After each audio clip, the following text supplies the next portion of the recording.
If you're joining us online, here's the bottom line. There is a handout, 10 ways to send your kid to college debt-free, that's available in the description. And in the description, you click the link, and it will take you to the place that pulls up this handout. You want to have this in a window side by side with the teaching, and it will be able to tell you exactly what's going on in the seminar. Now, I'm going to give you 60 seconds to do that, and I asked Joshua, my assistant, I said, hey, can you give us 60 seconds of just coffeehouse background music to be able to give people a chance to click on the link? But Joshua, no, he's way better than that. So Joshua, the overachiever, came up with a little ditty to keep you entertained while we click the link. Here we go. Check, check. Check, check, check. Check. All right. Here's my story, it's sad but true, and how I tried to pay for school, that I could do it on my own, with the help of unsubsidized loans.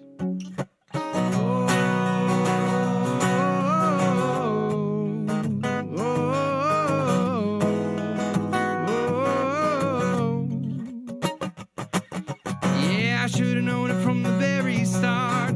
I didn't go to this seminar. I guess I wish that I could be like you. Instead, I'm singing the college debt blues. You learn about the cost of tuition, or if it pays to be a pediatrician. Now, people, let me put you wise, 'cause Mark knows how to trim the price. Take advice from the guy who knows the rate at which loan interest grows. Enjoy these tips to put your student through school in this musical interlude.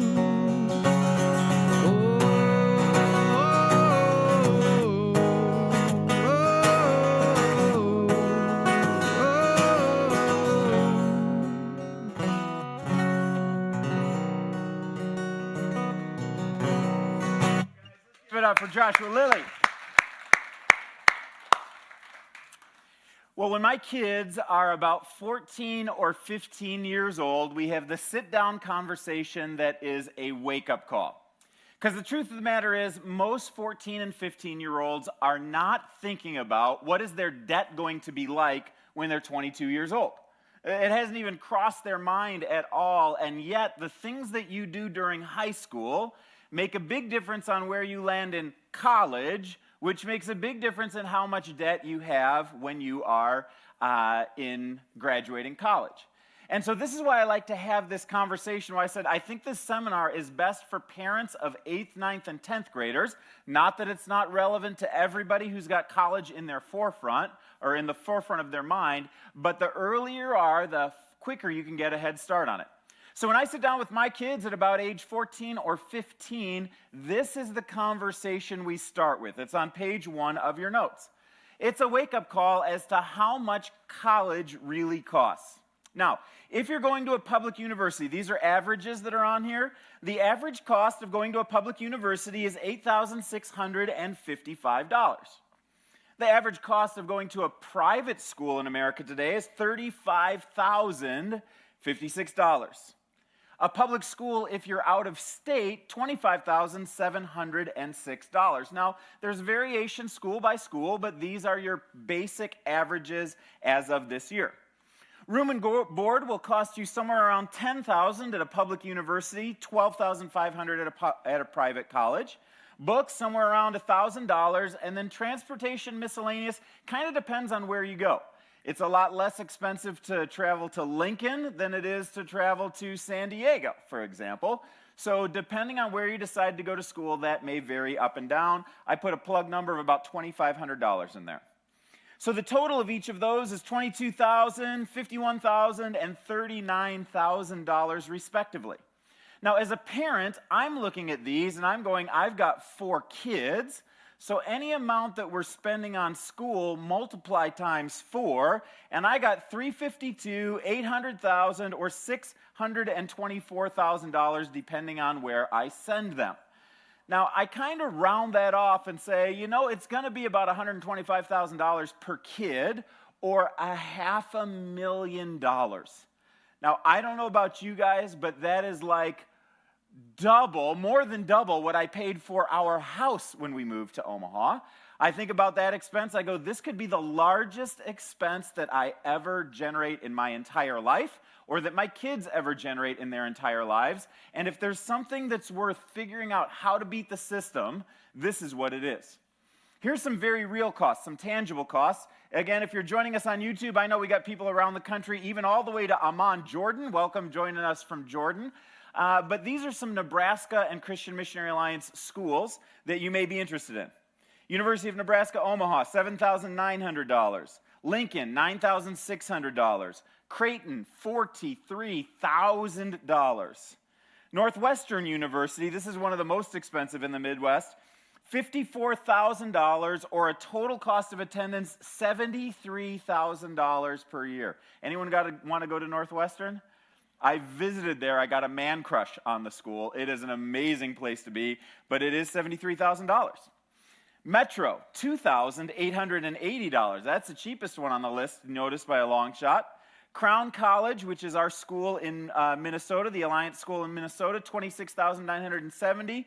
Toccoa Falls College, $21,490 down there in Georgia.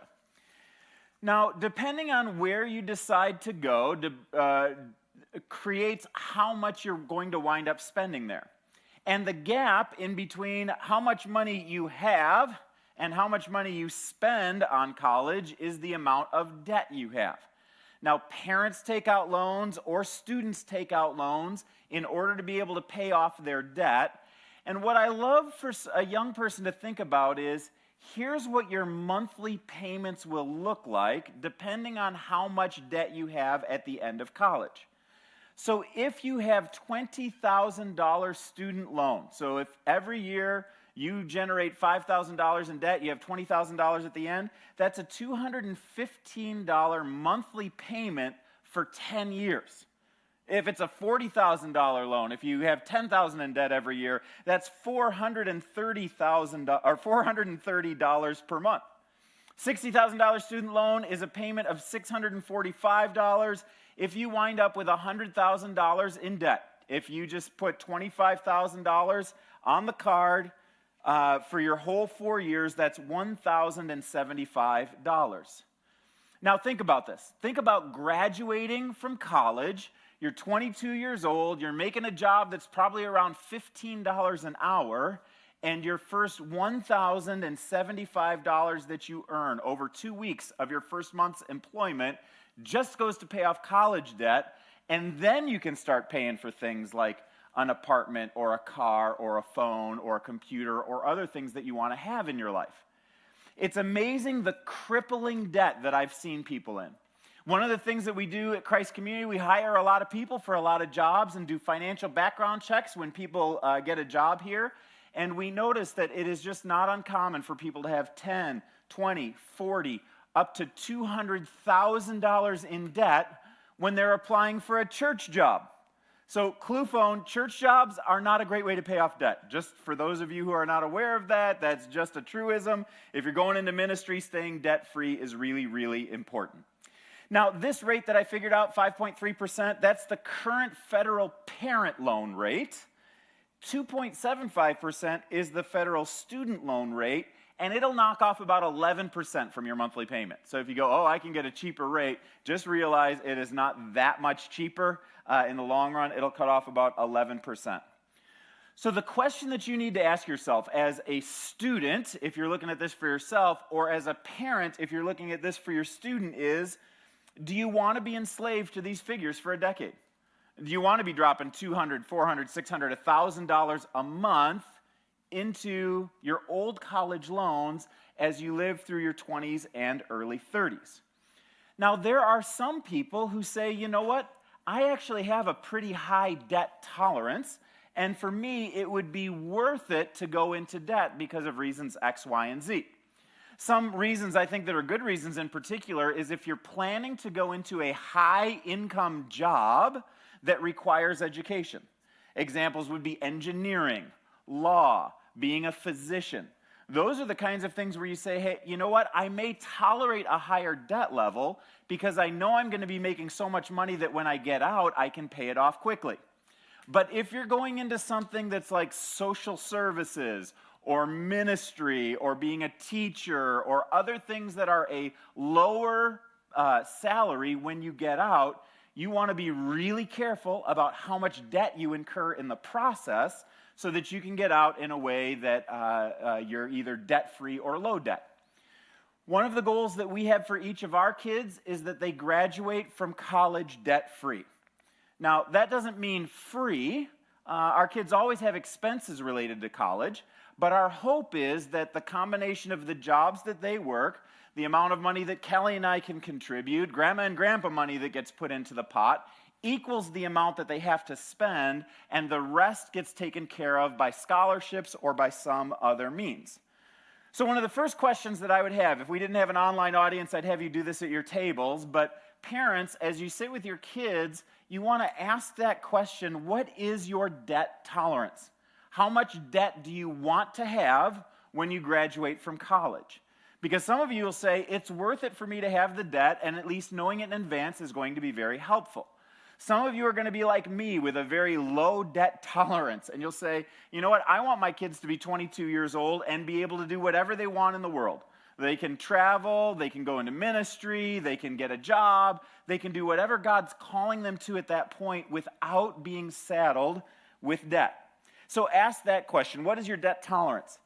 The other thing that I would encourage families to talk about is, what is the expectation of the student to contribute to their own education? Like, how much money do you expect them to work and to spend?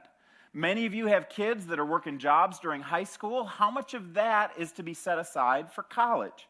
When they're in college, are they expected to work while they're in college? Are they expected to work during their summer times?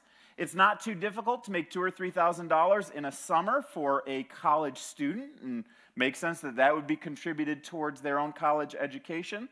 So ask yourself the question, what do you think you can contribute? Once you figure out, this is my debt tolerance, and this is how much I think my kids can contribute, I can contribute, grandma and grandpa can contribute, you'll find out what the gap is that needs to be taken care of by some other means. And this seminar is the answer to what is that some other means. So you guys following with me so far? If you're following, say I'm tracking. Help me out here because I need to make sure you guys are on board with this. Basically what I've done so far is set up the problem, right? This is the problem. Debt is a huge issue. College is extremely expensive. Now you have some details related to this. So here's 10 different ways that I have found that you can get to 22 years old debt-free. Okay, get through college debt-free. Option number 1 is don't go to college. Okay, you can get through college debt-free if you don't go to college. Now, you may think that this is a silly way to start a seminar like this, but I just want to say seriously, not every kid is inclined to go to college. Some kids are more inclined to go through the trades. And if that's the case, then going to college could wind up being not only a waste of 4 years, but an awful lot of money. My third son, Josiah, is somebody who is inclined towards the trades. He did a semester at the University of Nebraska, Omaha, and decided he doesn't like lectures or reading. And you're like, okay, if you don't like lectures or reading, college is not going to be a good experience for you.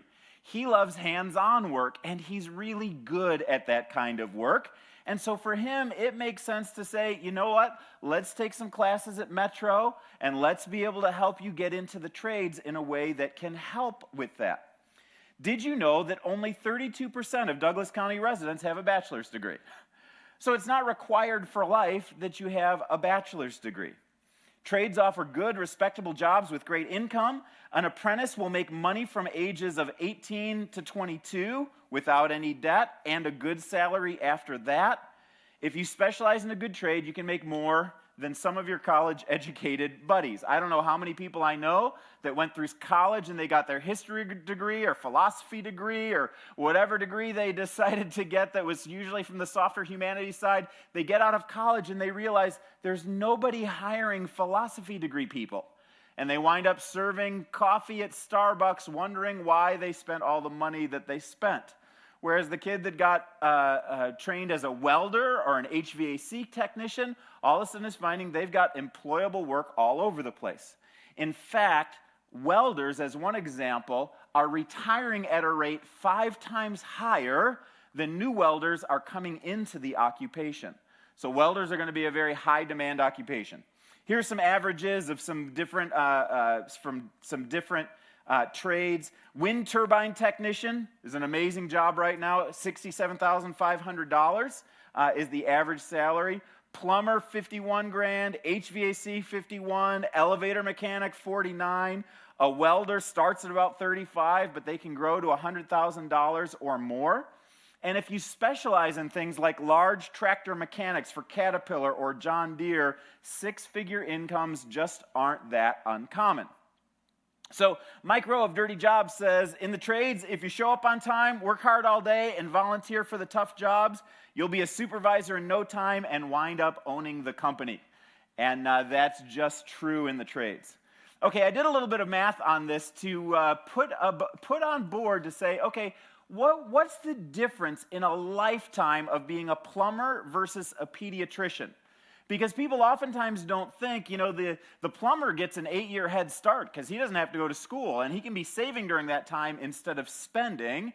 And then there's a lot of things pediatricians have, like higher taxes and malpractice insurance that a plumber might not have. So let's just throw out a couple of scenarios of what this might look like. Let's assume you have a plumber who starts at age 18 with no debt and no money. He makes the average plumber apprentice wage of $40,000, and that grows as he gets older. He retires as a master plumber, making $100,000 at age 65.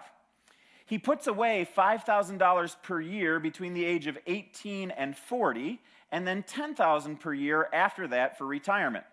He made 11% per year in total stock market index fund, which you guys already know is one of my favorites.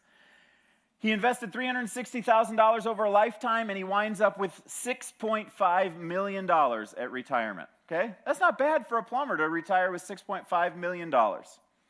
A pediatrician starts at age 18 with no debt and no money. He goes to college and to med school, accumulating $30,000 in debt per year for 7 years for a total of $210,000 in debt. He makes the average pediatrician wage of $150,000 beginning at age 26, but has much higher taxes and expensive malpractice insurance. He pays off his loans in 8 years and begins to save at a rate of $15,000 per year at age 36 and $50,000 per year at age 50. He retires at age 65, making a comfortable $250,000 per year. He made 11% per year in a total stock market index fund.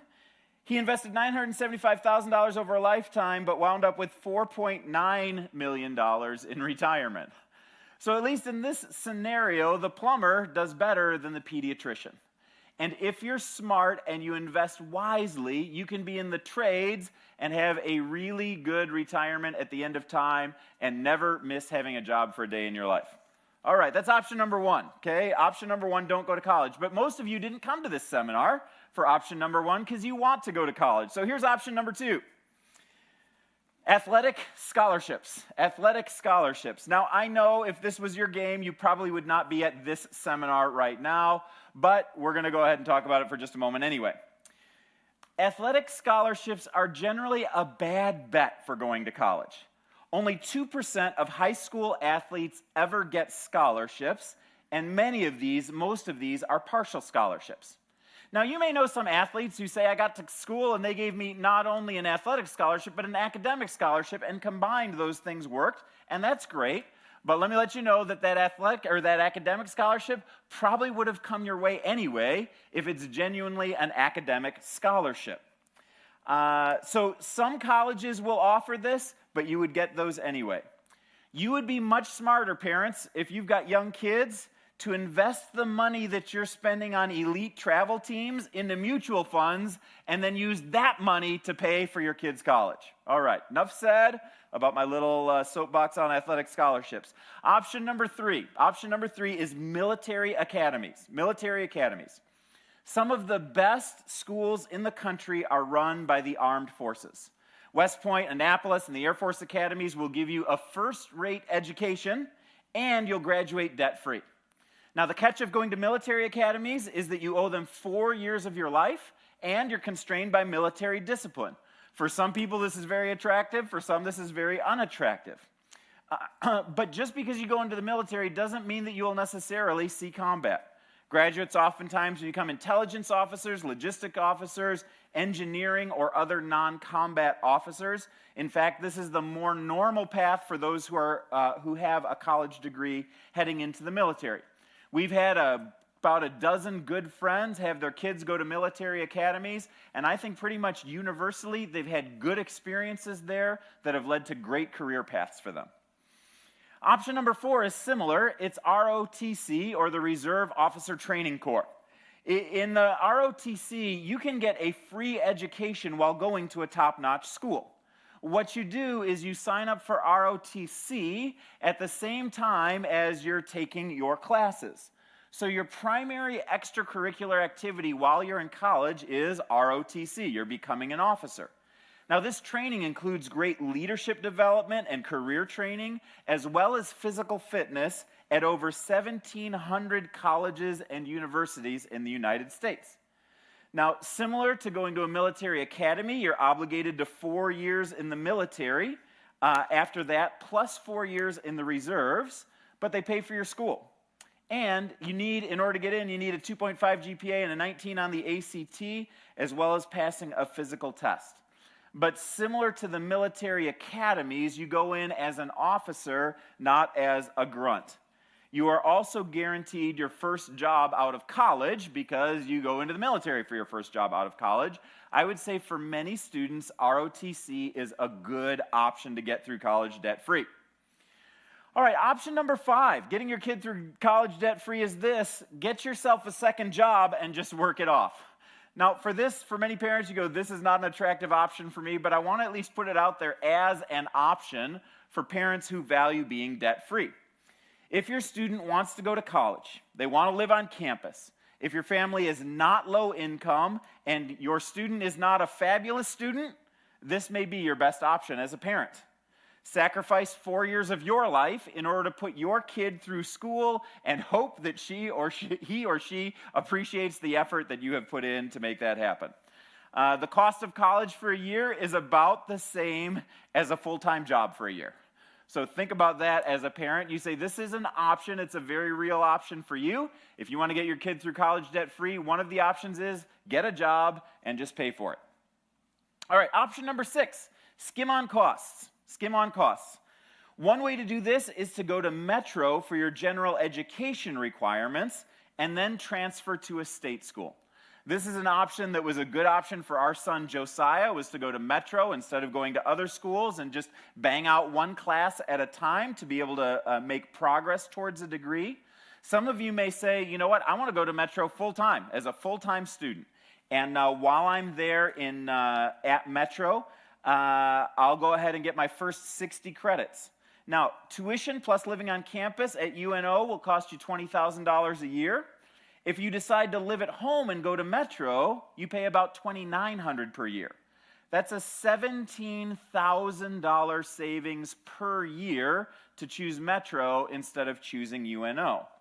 And in the general education category, Metro classes are comparable to UNO classes. Educationally, there's not a huge difference in your intro to English class, your calculus class, your basic history classes. It's a similar caliber of education in both locations.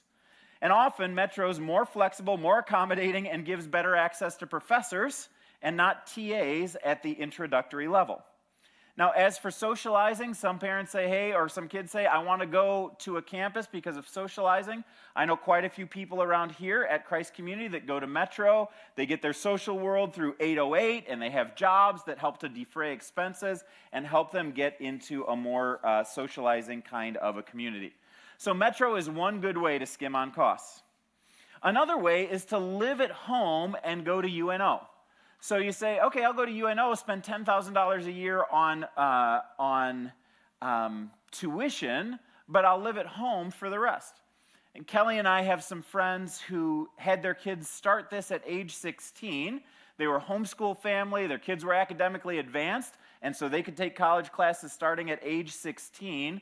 They lived at home and went to UNO for those 2 years, and they graduated with a college degree at age 20 for about $26,000 when they were done with the whole deal. That's a little more expensive now because tuition has gone up, but you guys get the idea that you can, if you start at 16 and you're homeschooled, man, you can get that education and be done. And then some of them started going to grad school, and they were graduating from grad school at age 23. It was a brilliant way for them to go.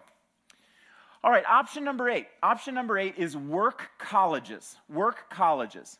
So you may have heard of College of the Ozarks. It's the one that's closest to Omaha, Nebraska. It's nicknamed Hard Work U, and every student is employed on campus in order to make the university work. In return, there is no tuition. After federal and state grants and the scholarships, students don't pay tuition because they work on campus to work it off. Students graduate without debt, with valuable work experience. College of the Ozarks is a Christian school with strong values, and it's a great place to send your kids. Blackburn College in Carlin, Illinois has a similar program, and there's actually 8 total of these kind of schools in the country. If you want to research those 8 schools, you can look on the website there. workcolleges.org is the website, and you can wind up going to those colleges, graduate debt-free from there. Option number 9. Option number 9 is go to college while in high school. Go to college while in high school. This can be accomplished in 3 different ways. Number 1 is dual enrollment. Dual enrollment. So some high school classes will allow you to be enrolled at your high school and simultaneously enrolled at UNO. You get both high school credit and college credit at the same time for a special fee. It's in the hundreds, not the thousands, but it's a special fee that's much lower than college tuition. So your kid can be accumulating college credit while they're in high school. A second category that's similar is what's called AP classes, or advanced placement classes. These are advanced high school classes that have a test at the end of the year. If you do well on the test, which usually means scoring between a 3 and a 5 on a 5-point scale on that test, you can earn between 3 and 6 hours of college credit. It varies class to class, but that's what you can earn. Now, 2 of my kids went the AP dual enrollment credit course so far, and both of them earned over 30 hours worth of credit. I think one earned 36 and the other one earned 44 hours worth of credit while they were in high school by taking AP classes. That saves you entire years worth of tuition, books, room and board, and everything, and sets you up to cut a bunch off of your college as they head in. Millard South Early College Program. So this is one I'm a little nervous because I know Dr. Munoz was at Millard South when this program was developed. So hopefully I'll say it right and she can correct me later if it's wrong. But if you live in Millard and you apply in 8th grade for a special rigorous program, you can get through Millard South with an associate's degree for Metro and 60 hours of credit towards college. I would say also if you live outside the district, you can apply and then put in an application for option enrollment as well. It's not guaranteed, but it's something to consider for those who live outside the boundaries. Awesome. I'll say that again just so our people online can hear. Dr. Munoz says it's not just for students that live in the Millard District. If you're outside of the Millard District, you can apply to opt into the Millard District and the Millard South program and be able to go through that as well. Is that good? All right. Next one is homeschool at Metro. So if you're academically stellar, you can take solid intro-level courses at Metro while you're in your homeschool high school years. So if you're a homeschooler, instead of homeschooling at home with mom, you go to Metro for your homeschool, and you get that same kind of dual enrollment idea. It is not hard to earn 60 credits at Metro while you're in high school doing it that way. And then Omaha Christian Halls is something that's brand new. I just heard about it this week. In fact, if you guys are in the room, you can see Marv Overman right over here. He's the one who told me about this idea, Omaha Christian Halls. And the idea is that you can dual enroll credit for general education classes with a Christian worldview while working towards an associate's degree. If you're a homeschool, Christian school, or somebody who's entering into college, Christian halls are a good option for you. There's usually credit that comes through LeTourneau University, Cedarville College in Ohio, or other high-caliber schools that would be giving you online classes with an in-person component for a low price right here in Omaha, Nebraska. So I would encourage you guys to check that out at christianhalls.us. if that is something that's of interest to you. All right, we have options 1 through 9, and I realize my last one is option J. So 1, 2, 3, 4, 5, 6, 7, 8, 9, J. Option J is what I'm going to spend the rest of this seminar talking about, and that's get great academic scholarships. So the rest of the seminar is talking about scholarships. Who wants to hear about scholarships today? Come on, give me a hand raise if you want scholarships. Yeah, that's probably what you came for anyway, so I'll spend most of my time talking about that. All right. First of all, need-based scholarships, a.k.a. it's good to be PO, all right? That's the need-based scholarships. Pell Grants will be given to lower-income families. You can be eligible to $5,775 per year in grants from the federal government. This is based on financial need and cost of attendance, not on your academic performance. Pell Grants do not need to be repaid. But you need to fill out this funky form called the FAFSA. And if you haven't filled it out, my encouragement to you is to do it as soon as you can after the new year to set your kids up so you can know what that is. At the end of the FAFSA, they'll give you an amount called the EFC, your expected family contribution. Now, this is the amount that the government thinks that you as a family should be able to pay towards your kids' education. Now, many of you will get that number and you will choke, and you'll say, the government thinks I got that much extra hanging around that I can put towards my kids' education. It winds up being higher than most people would anticipate. But if you are a low-income family, this works hugely in your favor to be able to get you scholarships. So fill out the FAFSA as soon as possible. If you have a low enough FAFSA number, you'll get $5,775 from the federal government. And on top of that, there's a Nebraska Opportunity Grant that pretty much has the same standards as the Pell Grant. So you get a bonus $1,000 from Nebraska if you're in that same economic category. In Nebraska, the Susan Buffett Foundation also offers great scholarships to incoming freshmen with financial need. You need to be a high school graduate from Nebraska. You got to have a 2.5 on your GPA. You got to fill out that FAFSA form. And if your EFC is below $10,000, you're encouraged to apply. This is likely. You're likely to be able to get this scholarship if your family income is below $60,000.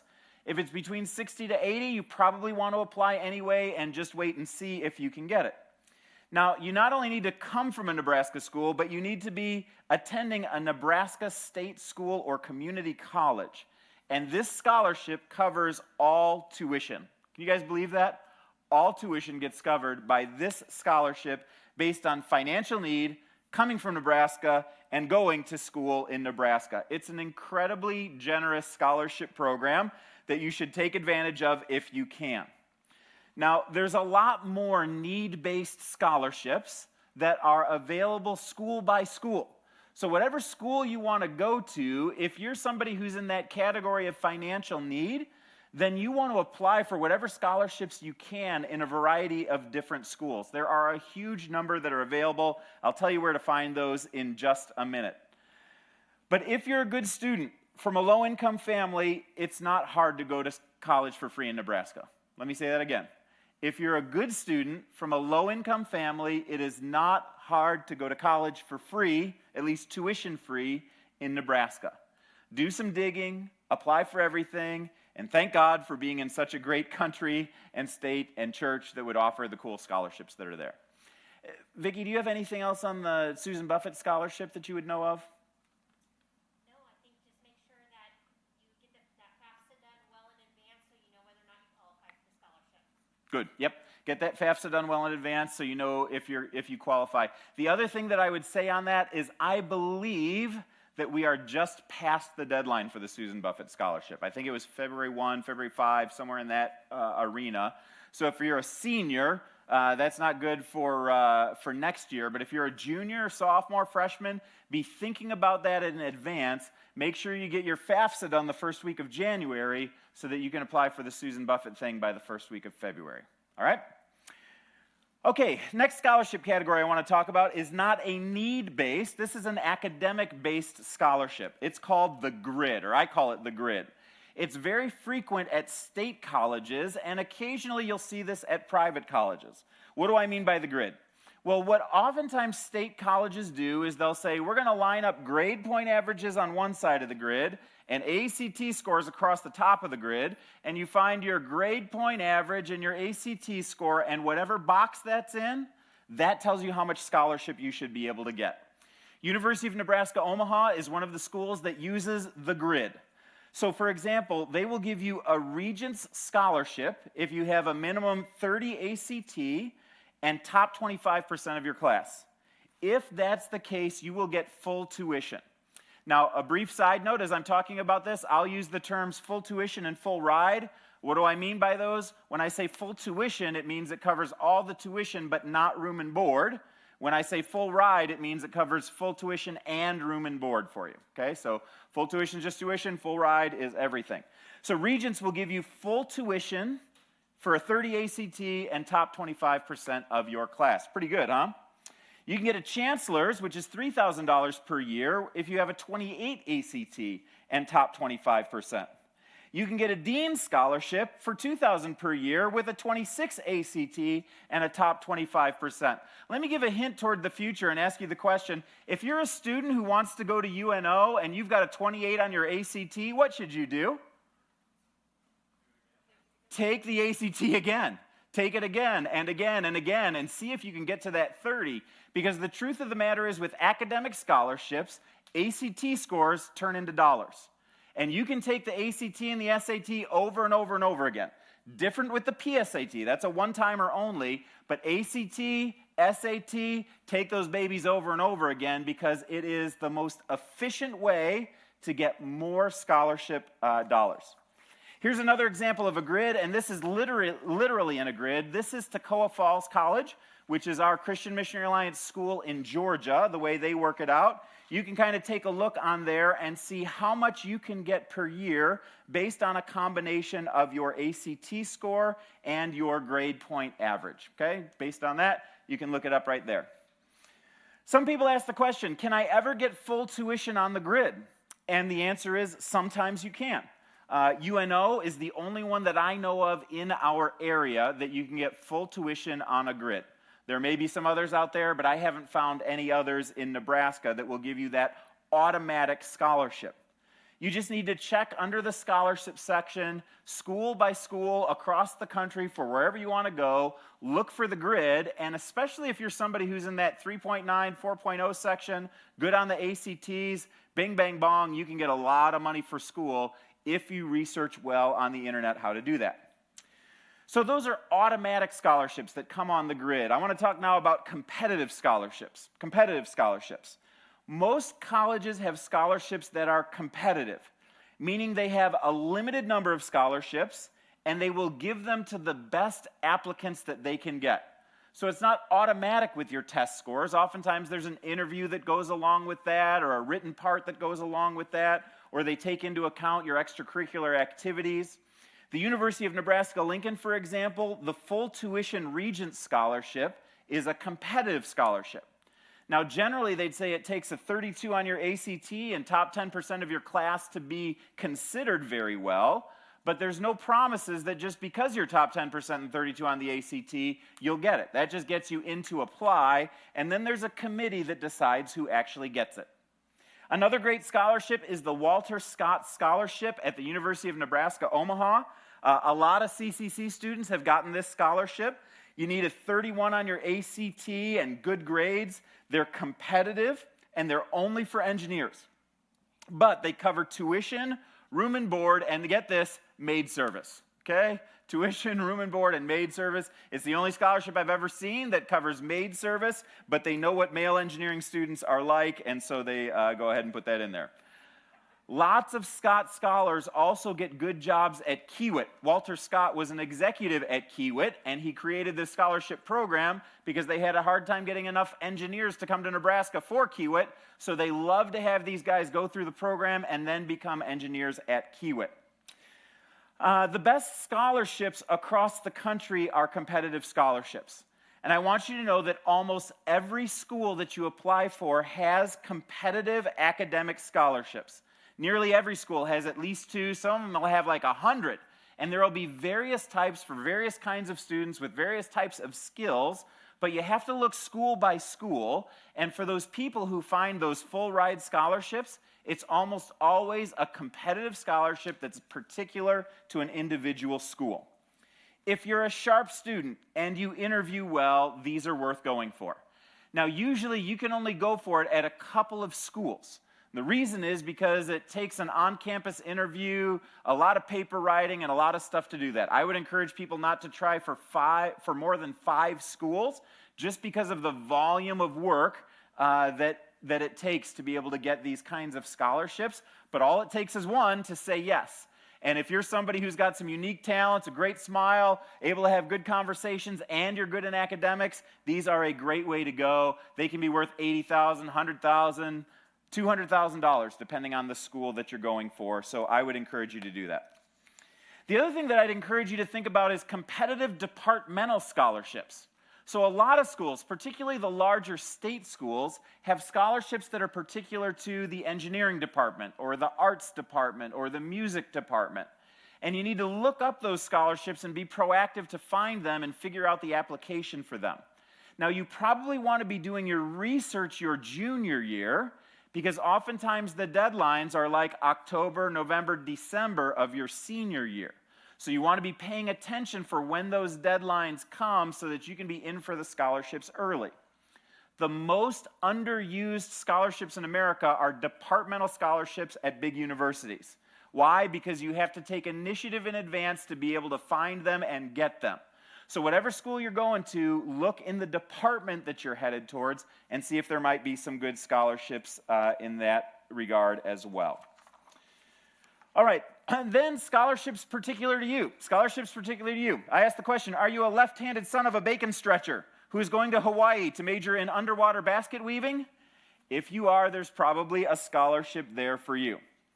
It's honestly amazing how many scholarships are out there for people who their parents work at a particular business, or they have extracurricular activities or social views, or even books that you have read can get you scholarships. There's a $10,000 scholarship out there for reading Atlas Shrugged and writing a really good essay about Atlas Shrugged. It's interesting how many you can find from all different kinds of organizations. So watch for things that are particular to you. And again, I'll tell you how to do that in just a minute. Here's a few that may be relevant for a lot of people who are in the room or who are watching on YouTube at this point. Number 1 is Crown College near Minneapolis. Christ Community Church students who go to Crown College will be assured of a 50% tuition scholarship. I'm going to say that again with my eyebrows going up and down because this is really cool. Christ Community Church students going to Crown College will be assured of a 50% tuition scholarship. This is a combination of Pell Grant and Crown's Leadership Scholars and academic awards, but it's only available to people who go to Christian Missionary Alliance schools. So if you're a CCC kid, that is a bonus that's for you. If in addition to this, you're headed to ministry, you think you're going to become a pastor or a missionary or do something that's going to be missions-related work, Christ Community Church has a scholarship that will give to Alliance schools that usually winds up being about $6,000 to $8,000 per year. So if that's the direction that you're headed, you can pick up a scholarship form on your way out and talk to Brad Mock. Those of you guys who are high schoolers know Brad Mock. He is the one who helps to administrate all of our college scholarship programs for Crown College. Now, this scholarship program is for all 4 Alliance schools, Crown, Nyack, Toccoa, or Simpson. Toccoa Falls in Georgia is an interesting place. Your grid, which I put earlier in the message here, is a grid that could yield somewhere between $2,000 and $10,000 per year, depending on your academics. Plus, you could get the $6,000 to $8,000 if you're going in through Christ Community Church and headed towards ministry. Plus, they would give you another $1,500 because they're matching our church grant up to $1,500. So a good student heading towards ministry could go tuition-free at Toccoa Falls in Georgia. So that's one to pay attention to that's particular to us in the room. If yours says Homeschool Hillsdale on there, scratch out that paragraph because that's not available anymore, but I think Joshua found it and got it taken off, so I don't think it's on there. Moody University in Chicago offers full tuition scholarships to every student who qualifies. So if you go to Moody, you go without tuition every single time. If you're someone who's headed towards ministry and you love an urban environment, it is in the north side of Chicago, embedded in the north side of Chicago. So if you love an urban environment, you're headed towards ministry, you can go to Moody for free just by getting in. All right, tuition forgiveness for ministry. So one other thing is, if you want to go to a CMA school, okay, Christian Missionary Alliance school, and you get licensed for ministry when you come out, then the national movement will match you in a forgiveness loan of $4,000 per year. That means if you pay off $4,000, they'll pay off $4,000. You pay off $8,000 in 2 years, they'll pay off $8,000. You pay off $12,000, they'll pay off $12,000. So it's not a scholarship in advance, but it's a way to get things paid off afterwards. But once again, it's only for those who are headed into licensed ministry with the Christian and Missionary Alliance. All right. These are just a few examples of what I think might be high percentage scholarships that you might be interested in. Here's some ways to find out all of the others that are out there that are particular individually to you. Number one, educationquest.com. Okay, educationquest.com. A fantastic place right here in Omaha that's dedicated to helping Nebraska kids find Nebraska scholarships, particularly if you're going to Nebraska schools. People at educationquest.com totally geek out on this stuff. They help all students, but especially if you're a low-income student or a minority student, they do a great job helping people find scholarships. You can either go online or you can go to their office in Rockbrook Plaza. I don't know if they're open during COVID time. Do you know, Vicki, if they're open during COVID time? They are at least available remotely and by phone all the time. Okay, yeah, so remotely and by phone all the time, call and find out if they're open in person. They love to help people find particular scholarships.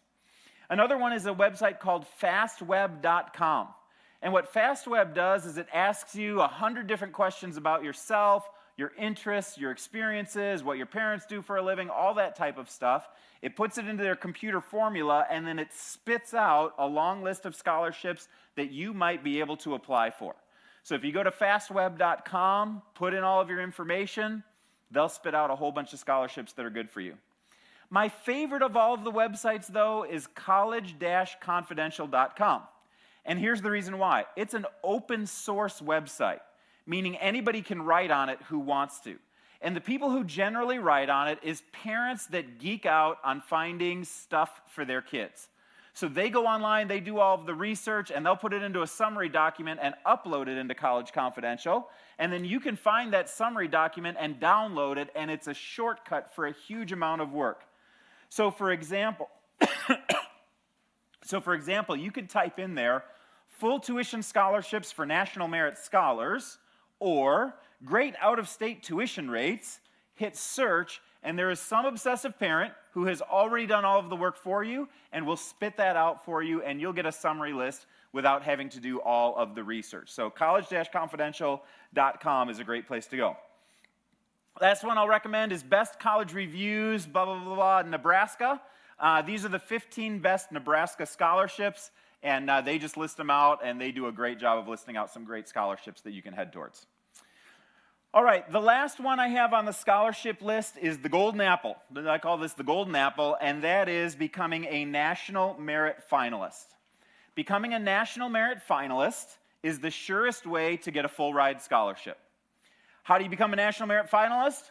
Well, you take the PSAT, that's the pre-ACT test, in your junior year, and you score in the top 1%, and you'll become a National Merit Finalist.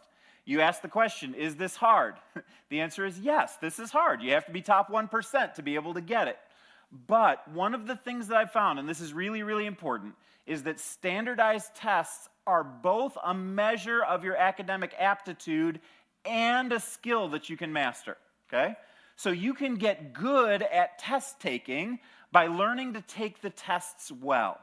So if you're somewhere around a top 10, top 20% student, I think it's worth it to practice getting good at the PSAT in hopes that you can become a top 1% student and become a National Merit Finalist. It's hard work, but it prepares you for the SATs and ACTs that you're going to be taking anyway, so you may as well just go ahead and do the hard work to get that done. It definitely has payoff, and in the chance that you do get it, let's say a 1 in 10 chance that you do get it, it could pay off in $150,000 worth of scholarships. So do well on your PSAT. There are 70 universities in the United States that will give a full tuition or full ride scholarship to National Merit Scholars. The reason is that their academic status goes up if they get a lot of National Merit Scholars to go to their school, so they offer big scholarships to attract them to come. University of Arizona, University of Oklahoma, University of Kentucky, University of Alabama are just a few of the flagship schools that offer this. Most other schools will give you between $1,000 and $5,000 per year anyway. Even if you go to a school of your choice that doesn't offer these things, that's more bonus money that's coming in. So, if you are a sophomore or younger, my recommendation is study for the PSAT. One of my kids actually got that. Caleb, my oldest, got the PSAT, top 1%, National Merit finalist, got a full ride to the University of Kentucky by scoring well on his PSAT. So I would encourage you that if you're pretty good academically, go for it and you can be able to get that scholarship. All right. Another key in all of this is, are you guys tracking still? Are you okay? Falling asleep yet? Okay, hopefully we're still on board here. One of the principles that I find is that choosing a school based on scholarship availability rather than reach will likely get you more scholarships. Now, that may make sense. What I would say is that any school that you will be in the top 25% of their incoming class, they're more likely to give you money than if you're in the bottom 25% of their incoming class. You guys following that logic?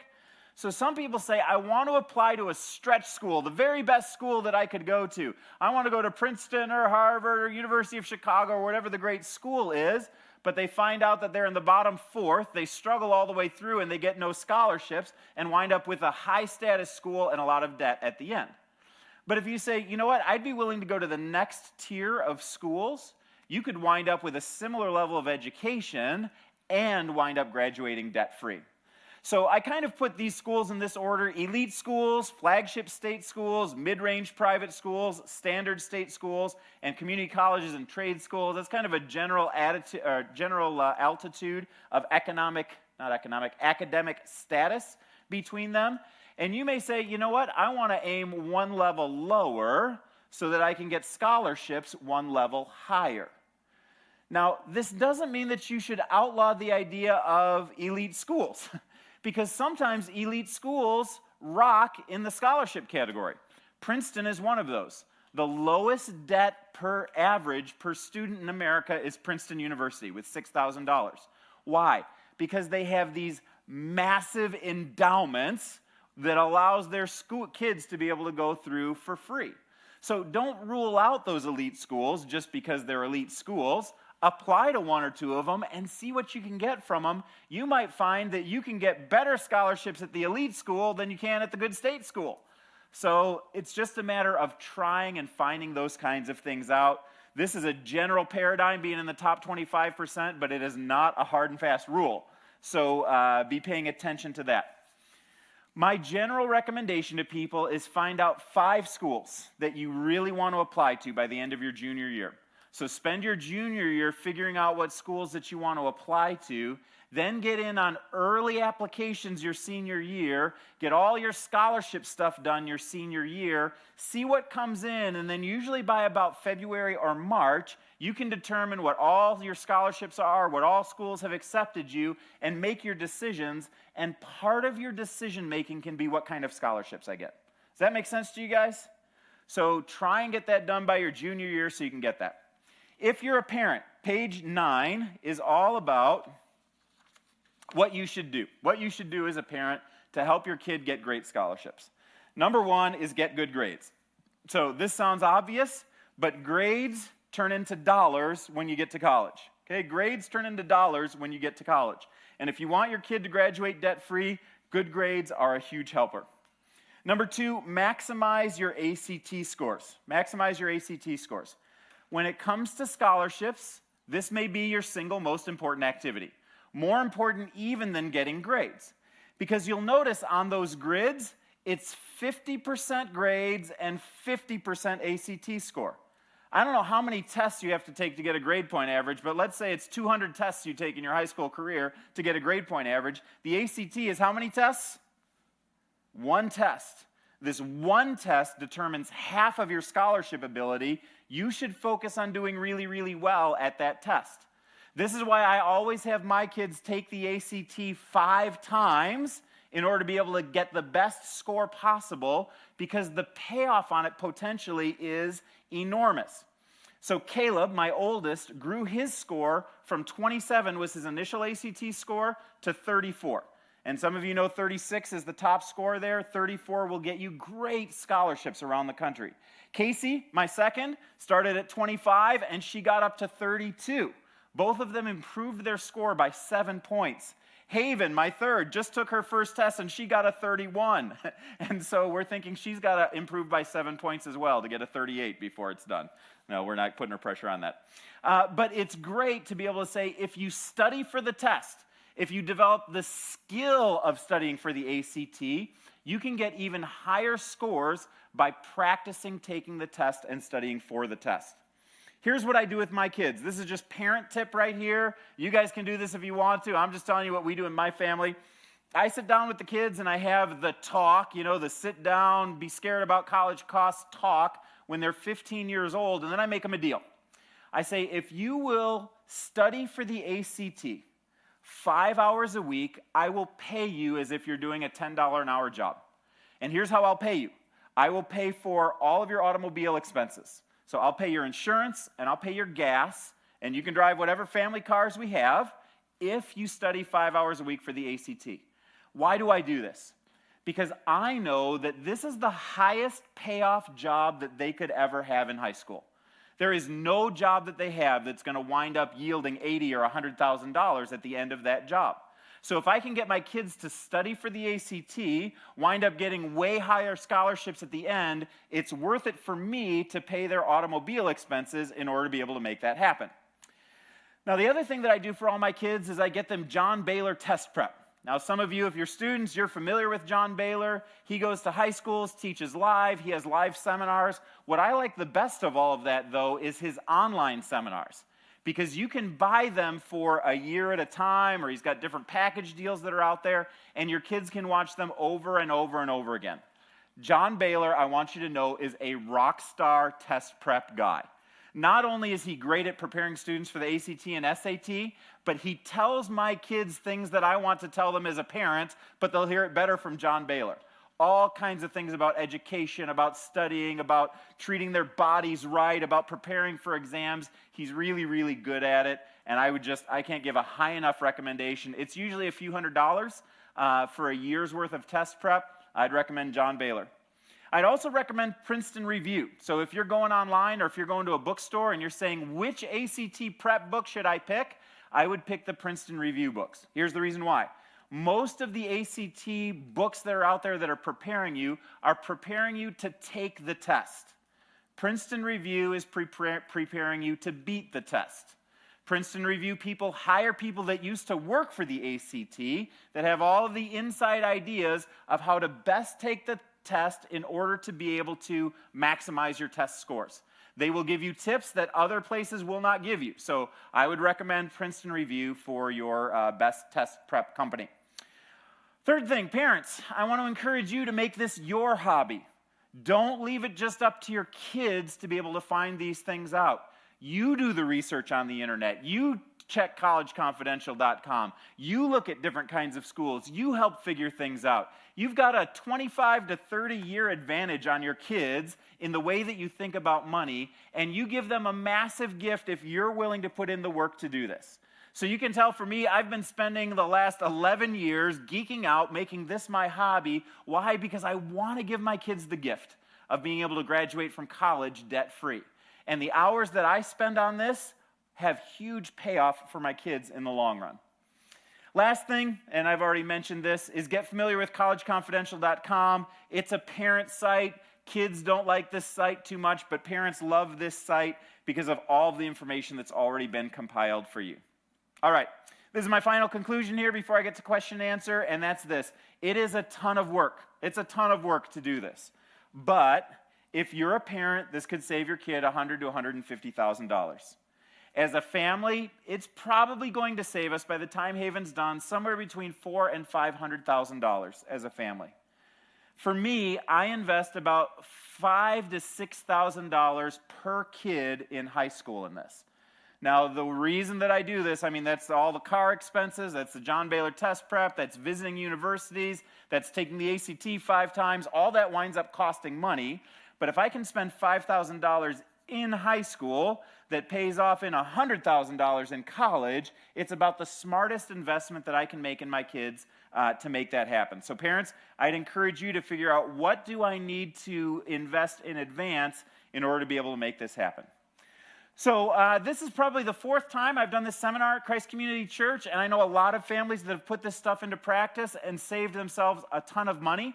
I hope that it's been helpful for you so far. I hope you've gained a few nuggets that will help you to learn. And I'm going to open it up to question and answer at this point. I'm going to ask Dr. Munoz to come up and help me out here on stage with any questions. And I'm going to give her first crack at correcting or adding to anything that she'd like to at this point. And then Joe Wright, if you could grab your microphone. And Joe Wright's going to be microphone boy there in the audience. So if you have a question, I want to encourage you to flag down Joe so that our friends who are online can hear the questions that you have as well. Why don't you slide over to the light? Come into the light, Dr. Munoz. I would just suggest 2 more things. And the first is, every high school has a counseling department with a scholarship website. So not only review your student's school's website, go out to a few other high schools. Some of the high schools across the state have very developed scholarship sites that list a lot of local scholarships.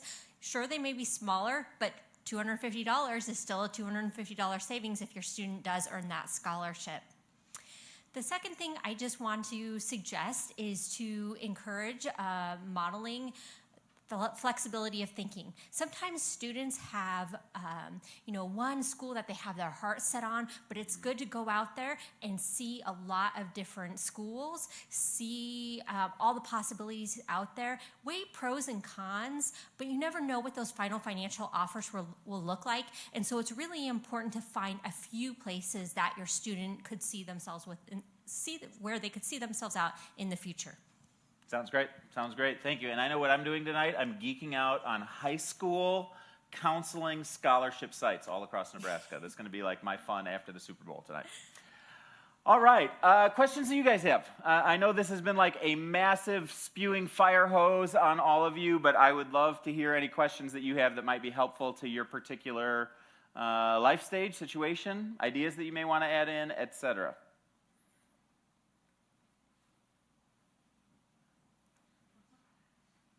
Thank you very much. That's a sign of either a really bad or really good seminar if there's no questions at the end. So, Phil.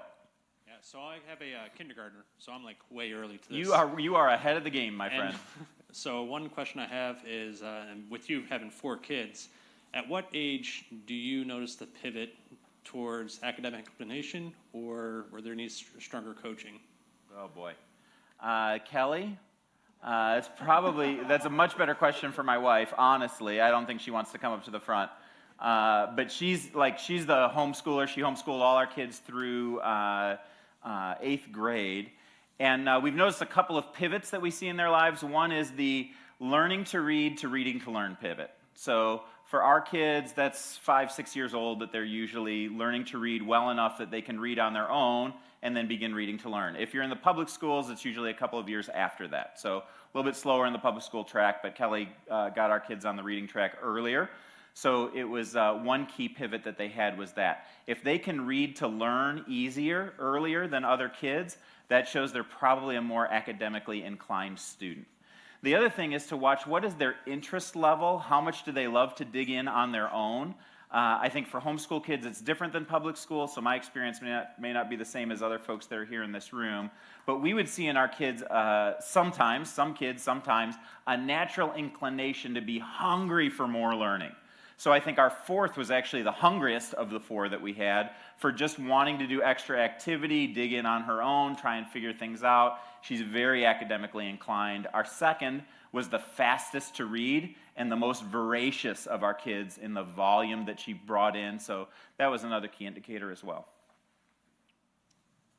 I don't have much to add on that point, but I will say, I don't think it's ever too early to start exposing your kids to different opportunities at different sites, whether it be,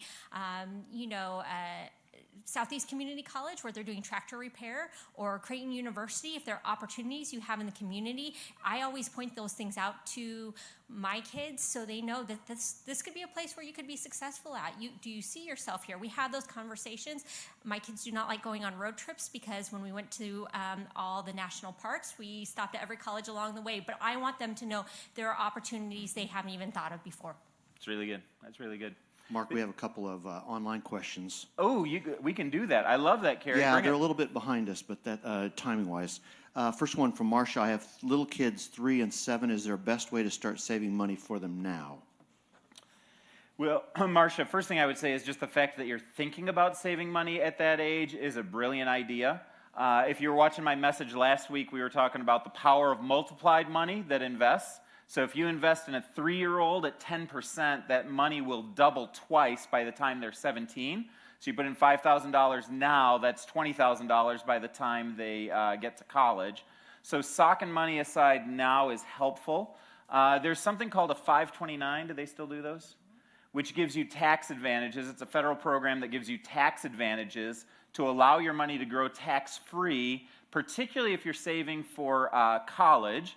Now, the downside of it is you can only spend that money on college. You can spend it flexibly for any of your kids or any members in your family, but that 529 money, because it's given you tax-free, has to be spent on college a number of years later. So that's another smart thing to look into if you're looking at saving for your kid at this point. I mentioned the elite sports thing. I said that tongue-in-cheek, but I actually really mean it, that if you're thinking about I'm investing in my kid's college education, you will have, it's a much better gamble to put your money in mutual funds than it is to put it in sports programs. Now, if you're doing sports programs for a different reason, that's fine. That's if you want to do that, that's great. But if you're doing it for college, that's what I'm talking about. Second one from Diane. How do you keep things not too high pressure for kids and focus on spiritual and academic? I don't know. We should ask our kids if we've done that successfully. I would say if you looked at my conversations that I have with my kids, they are very logical and allow the kids to be self-motivated based on good information. Now, not all of the kids will respond that way to things, and I don't beat them up, but if they do what I say, then they get the reward that I say I'm going to give them. So if they study their 5 hours a week, then I'll pay for their car stuff. If they don't do that, then I wouldn't. Unless they get a certain ACT score, then I let them, kind of off the hook for the rest of their senior year. But there's just consequences that are very logical, that are not high pressure, at least from my perspective, they're not. My 3 kids, my academic kids, were all internally motivated to do academics. They were self-starters, self-learners. It was kind of put in them from an early age. So we rarely put pressure on them related to that because they put enough pressure on themselves. Do you have other thoughts? Well, I think one of the things along with having those high standards is just, being with your kids and what they're excited about. If they're excited about mechanically oriented things, then watch them do that. Encourage them to do summer camps or whatever it is, community-related activities. And again, being it with them and experiencing those things with them while having those high standards really balances things out. It's really good. That's a great thing. I'll give you a quick illustration of how that's working right now. Haven's a junior, so we're in that you should find what kind of college you want to go to phase of life. And Haven's saying, I want to go somewhere warm. That's what I really want. I want to get away from Nebraska and Iowa and go somewhere warm. So we found some schools. I've done all the research that you can muster on warm schools that give great scholarships. And so we're going to Florida for spring break, and we're going to be headed from Miami all the way up to Atlanta, hit 5 schools along the way, and we're going to be taking a look at these schools. Haven will get 5 different schools, maybe 6, that we'll look at during that time, because I don't want her to just see a school and fall in love with it. I want her to see the variety of schools, big and small, state and private, that she can engage with and potentially get a good scholarship. That'll at least get her in the realm, here's what I like, here's what I don't like, and that'll help us to hone in on our 5 schools that we're going to apply to come fall. We may do other trips as well. I kind of have a tradition with my kids that I take them on a spring break trip their junior year. to go check out whatever colleges they want. Haven's the most adventurous and aggressive, going all the way to Florida. But I let my kids say, hey, here's where I'd like to go. And so we'll take them there on that. And that's kind of part of my investment in them during their high school years to get them in the right path for a great college experience. Joe Wright, what you got? All right, we got another question. That's hot. How important are extracurricular activities when applying for college? How important are extracurricular activities? It depends on what college you're applying to, I would say. State colleges don't give a rip at all. So if you apply to a state college and you've got the grades to be able to get in, pretty much you can get in without any extracurricular activities. If you're applying to a private school, they're going to emphasize that a lot more. It's going to matter in your admissions process, in your interview, in your letters, those types of things. And certain scholarships that you apply for, it's the ball game. Like if you're not a Daughter of the American Revolution, or if you're not I'm trying to think of something else, a knitter or whatever it would be, an art student, you're not going to be able to get the scholarship at all. So for some scholarships, it's everything. For some, it doesn't matter at all. My general advice, and Dr. Munoz may have better advice than mine, is to pick one or two things that you really love in high school and do those well, but don't go nuts on trying to pack your resume with everything that's there in hopes that you'll get into a better school. Mostly when you go through the interview, they're going to ask, is this an interesting person who's done some creative things and had some success?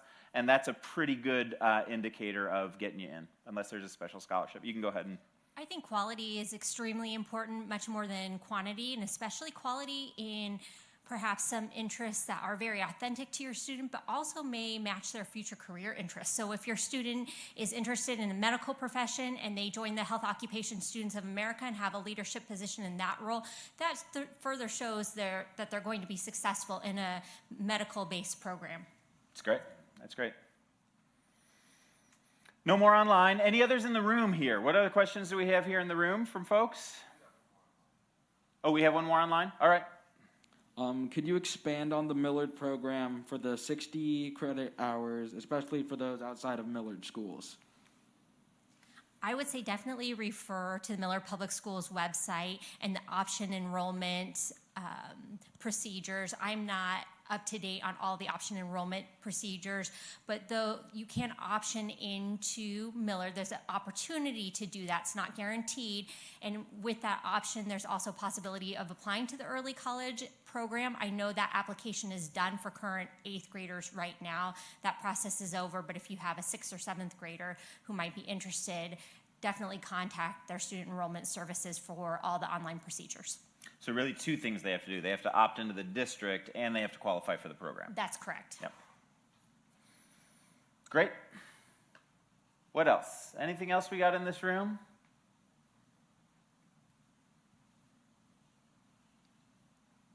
Nothing? Okay, well, we've got a few minutes left, and certainly I'll hang around for a little bit. I'll bet we could get Dr. Munoz to hang around for a little bit and answer any questions you might have personally. For our online folks, thanks for joining us online. I hope it was helpful for you and you got big scholarships. I'll tell you, I've been excited about this, about as excited as I am about a normal sermon. Even though there's only a few people in comparison to a Sunday morning, you know, my hope has been that maybe if we can save 100 families $100,000, that would be $10 million in savings and good stewardship. I think this is the kind of thing that the church should be doing for its people in helping you to be able to create the best type of financial culture for your own family and for the church. So I hope you've enjoyed it.